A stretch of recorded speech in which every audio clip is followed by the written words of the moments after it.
Whoa, that Gen Z kid is about to be arrested. He needs my help. Hand over the bag, kid. Nah, fam, step off the drip. I'm shook. This is giving harassment. What? I can never understand this Gen Z alpha brain rot. Whoa, whoa, whoa. This young man was just asking what the reason was for stopping him. Well, he was walking fast and looking suspicious. Where are you headed to? I'm finna go to my old lady's crib. She's going sicko mode. If I don't bust my gat to get her med soon, she could... Bless up. Sounds like a felony to me. No, he said he's in a rush because he has to get his grandmother's medicine to her as soon as possible. Grandma's medicine sounds like a street name to me. Can I look in your bag? Hop off my steez, blood. You're Delulu if you think you're peeping this fit check. Is he consenting to a search? No, he said you're crazy if you think you're doing a search without a warrant, probable cause, or consent. Dead ass. Well, I don't care about probable cause or whatever. I'll just lie about it later. Got him 4K. Nice call on recording the interaction, but what I tell you, use your right to remain silent and don't say a thing. My B, I was securing the bag and got 2 Sigma. W's in the chat for coming in clutch though. You're a real top G. No cap. 3 ways video games scam you out of cash. Number 1, pay to win. Instead of putting players on an even playing field, games like Genshin Impact, GTA Online, and Identity V put players at a big disadvantage unless they fork over some real cash. And fans of these franchises will do just about anything to win. I need a loan. What for? Battlefront 2. Get the f out of my bank. Number 2, you're not playing, you're gambling. Game companies have been incorporating techniques used by casinos and online gambling websites to make players spend more money. When players buy randomized loot boxes, there's a chance they can unlock useful or valuable in-game items. But the chances are so low, so players do it over and over again. You know, like a slot machine. And what happens if I spend all my money and don't win anything? Hey, me again. Nope. Got it. And number 3, they literally hack your brain. Things like bundling items when you only wanted the one item, offering items at a hiked up price and then lowering it, or putting time limits on deals so you buy fast without thinking. So instead of forking over all your hard-earned cash on games that manipulate you, just get started on your 3rd playthrough of Baldur's Gate. You'd never leave me, right, Shadowheart? We really are desperate, aren't we? This is the difference between the best and the worst prison in the world. First, there's the food. In the world's worst prison, inmates are given just enough food to survive, like raw corn that's sometimes moldy. What the? Is this bird food? In the world's best prison, inmates eat fresh vegetables and protein-rich foods like fish balls. Well, if that's the only difference, I'm going to the world's best prison. Well, there's another difference, the activities. What do you mean? In the world's worst prison, prisoners are forced to work from sunrise to sunset with very little breaks. While the world's best prison, inmates get access to books, play tennis, and even go horseback riding. Oh, well, if you put it like that, I guess... And then there's the punishment. Punishments? Yeah, in the world's worst prison, punishments can include solitary confinement, torture, and even execution. While in the world's best prison, inmates that misbehave are given therapy and supervised meditation. Man, this is tough. I know! I'll choose the world's best prison, Norway. Ooh, the last spot was just taken. No! Here are 3 things you should never do while traveling. Number 1, don't post vacation photos while you're still on vacation. Criminals actually monitor social media to see who's away from home. They use that to plan break-ins. And what's worse, some burglars even sell that info to others. She's gone! Yeah! All right, let's go! Number 2, don't ever touch stray animals. Oh, you're so cute. They may look adorable, but people have been hospitalized after petting stray animals. Some carry bacteria or viruses that can seriously ruin your trip. If you do touch one, sanitize immediately. Get him up! Get him up! But the most important rule of all is always check local custom laws before bringing back cool souvenirs. People have been fined, detained, even banned for trying to bring home coral, sand, seeds, or ancient-looking artifacts. Ma'am, you're gonna need to come with us. If someone breaks in your house, here's what to do. First, don't confront the intruder. Instead, lock your door and barricade it with anything you can find. Stack furniture against the door and place something under the handle. The more you can do, the better your chances of keeping them out. And if you can, try to escape out the window. If you can't escape, hide in a secure place like under your bed or in a closet. Once you're in a safe position, call emergency services. Quickly tell them there's an intruder in your house, give them your address, and stay on the phone. Next, evaluate the situation. 9 times out of 10, a burglar thinks the house is empty. You want to figure out if they're trying to harm you or just steal something. If you hear them quickly going room to room, they might be looking for you. But if you hear them searching drawers, they're probably just there to steal. Regardless, experts say you should never confront the intruder. So just stay hidden and wait for the police. Unless you're in immediate danger and have no choice but to defend yourself. No. Dude, I texted you 3 times. I forgot my keys. You broke in?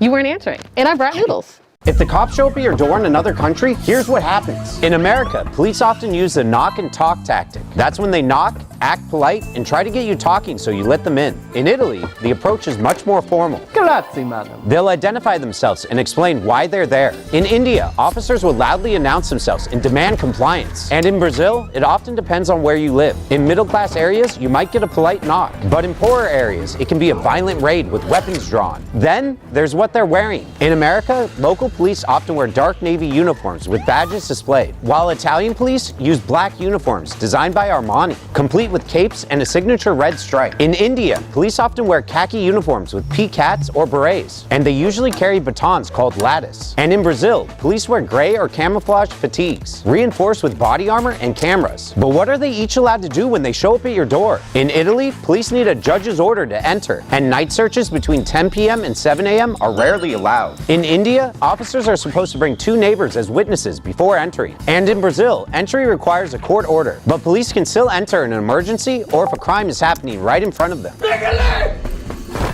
This is the difference between a good lawyer and a bad lawyer. You've been charged with stealing your grandmother's identity. Which lawyer do you want? How do I know which one's the good one? Well, first there's a track record. A good lawyer will show you the cases they've won, while a bad lawyer might brag about their industry awards. But most industry awards can be bought, which makes them meaningless. Well, if that's the only difference, I'll pick the lawyer who shows me their cases. But there's also the fees. What do you mean? A good lawyer will be upfront and clear about their fees, but a bad lawyer will avoid talking about fees and add random charges to your invoice. Why did you add your laundry bill to my invoice? I need to look good while I defend you, don't I? Oh, well that makes things easy. I'll just... And then there's communication. Communication? A good lawyer explains everything in simple, easy to understand language and responds quickly to emails and calls. However, a bad lawyer will use confusing legal words and take forever to respond. Sorry for missing your call, bud. I was doing a promissory estoppel de facto res ipsa locator. I think I finally got it. That's great news. Yep. Good lawyers wear white and bad lawyers wear red. I think we need to start over. Are teachers allowed to go through your stuff? I'm gonna need to see what's inside your backpack. What? Why? Because I think you stole test answers from my desk. Why would you think that? Because there's no way you scored that high without them. Now hand over the backpack. Wait, you can't do that. Right, Mike? He's right. Teachers don't have a right to randomly search you. Ha! What about a strong hunch? Nope. Reasonable suspicion is more like another student informing you that a student is carrying weapons or contraband. And the search would turn up evidence. You know what? I got nothing to hide. Go ahead, search my backpack. Now I know you're messing with me. It's not in your backpack. The answers must be in your pants. I'm giving you a strip search. No, I'm just a boy. Mike, help. You definitely can't do that. The second thing is that the search cannot be intrusive. How do you define intrusive? By the student's age and gender, the gender of the teacher doing the search, and the rule or law you suspect is being broken. Yeah, you can't jump down my pants for test answers. But he could maybe if he thought you had a weapon. Fair enough. Maybe I was wrong. Maybe you scored so high because you've been hanging out with Mike so much. Exactly. Oh no! TSA's about to scan that guy's face. He needs my help. Sir, please hold still or the camera won't get your every facial detail. Stop it! I have a right to privacy. Not at the airport, you don't. Actually, he does. Thank you. Now tell this guy he's wrong and bad. Listen, man, I'm just doing my job. The face scanners actually rock. He's got a point. The TSA says scanning your face makes air travel safer and more efficient by quickly being able to scan your identity. Oh, verified schmerified. I want to opt out. Opt out? You're not allowed to do that. Actually, you can opt out because there's no law requiring people to do the TSA face scan. Okay, well, why would you want to opt out? There are many arguments people raise against it. The machine could misidentify me, hackers could steal my picture, and maybe I just don't want my face in your thing, man. Okay, fine, but that doesn't mean I can just let you into the airport. Yes, it does. The TSA explicitly states there's no consequences for declining the scan. But how will I verify his ID? You still got eyeballs, don't you? 3 gadgets cops are allowed to use to spy on you without a warrant. First is binoculars or a telescope. Ugh, I can't see the suspect. He's all the way over there. Here, try these. Other way around, dingus. Oops. The subject is still too far away. I need a stronger gadget. Here.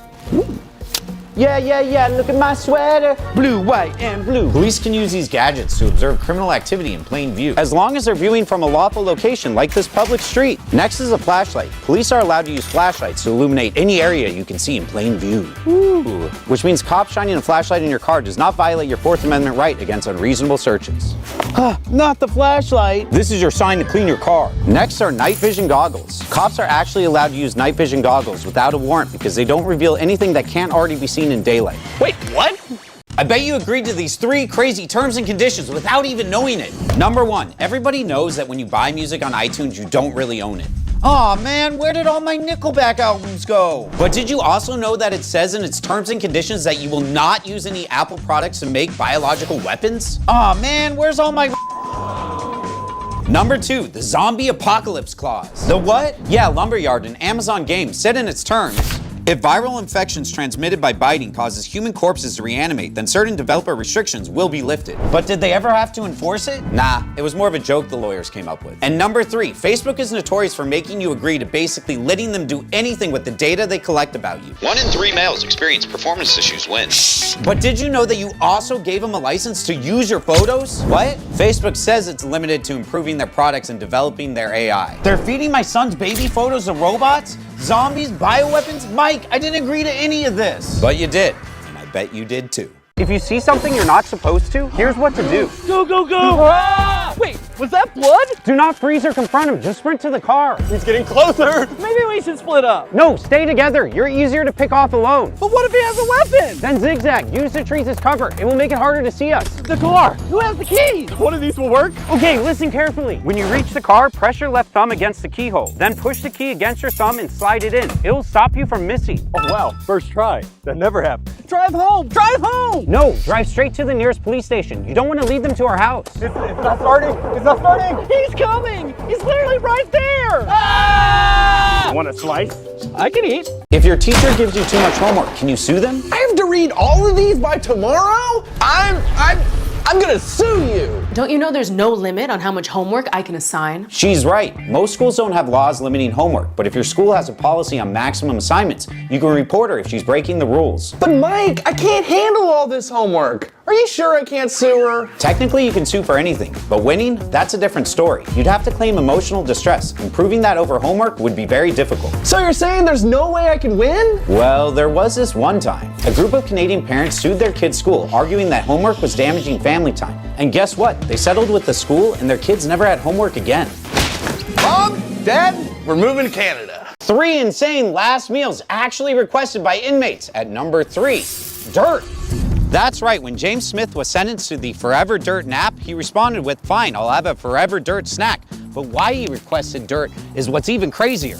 Apparently he requested a specific type of dirt because James practiced witchcraft and believed eating the dirt was a voodoo reincarnation ritual. This is so dry. Number 2, lobster tail, fresh steak, apple pie, vanilla ice cream, and a 7-Up. Is that all? But there's more. Rodney Gardner also requested that he spend his last few moments watching the entire Lord of the Rings trilogy. All right, buddy, come on, chair's getting cold. Not yet, they're about to start the Battle of Helm's Deep. Ugh, I should have never let him watch the director's cut.